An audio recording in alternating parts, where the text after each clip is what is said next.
Sa pagbabalik ng paritaan, tiwala ang Department of Education na unti-unti nang masusolusyonan ng pamahalaan ang problema sa edukasyon sa bansa. Bukod sa pagpapatayo ng mga karagdagang classrooms at paaralan, mahigit 60 guro na ang inihahanda ng ahensya ngayong pasukan. Para sa kabuuang detalye, may report si Waywaya Makalma. Matapos lamang ang 5 taon ay natugunan na ng Department of Education ang lahat ng mga problemang kinahaharap ng mga estudyante, guro at mga magulang. Ayon sa DepEd, nabigyan na ng solusyon ang problema sa kakulangan ng libro, silid-aralan at guro. Ang ating pong pamahalaan, Pangulong Noynoy Aquino, kalihim Brother Armin Luistro, issue ng kakulangan ng guro, tinutukan, gumawa ng sapat na dami ng tinatawag nating teacher items. Sa ngayon, ay nire-regularize na natin yung mga LGU paid teachers. Ayon kay DepEd Assistant Secretary Tonicito Umali, una nilang natugunan ay ang mga kakulangan sa libro. Sa taong ito, ang bawat estudyante sa elementary hanggang high school ay magkakaroon na ng sariling libro sa bawat subject. Higit 61,000 bagong guro naman ang magsisimula ng magturo. Ito, sa kanilang planong ipatutupad, kaagad na babayaran ang mga gurong tinanggap ng mga lokal na pamahalaan at bibigyan ng kaparehas na sweldo ng ordinaryong guro.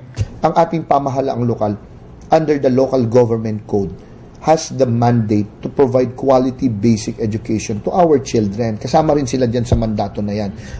Samantala, aabot naman sa 200,000 paaralan na may 17,000 classroom ang nadagdag para sa school year 2014 hanggang 2015.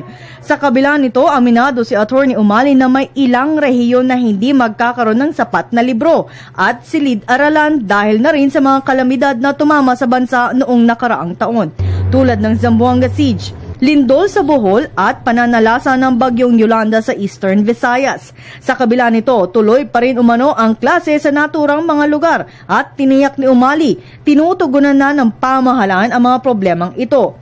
Target din ng DepEd na bagong paaralan na kayang tumagal sa kalamidad. Nais po natin siguraduhin na itong mga paaralan na ito at itong mga silid-aralan na ito ay matibay at kaya pong humarap maski lindol na kasing lakas ng intensity 9 o bagyo na may dala ng hangin hanggang 250 kilometers per hour. Yan ang gusto ng ating Pangulong Noynoy Aquino at yan po ang ating ginagawa.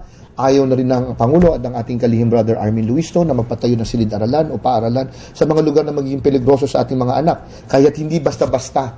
Pag na-wash out dito at alam namin hindi safe dito, we cannot construct immediately some classrooms there. Para sa telebisyon ng Bayan, Waywaya Makalma.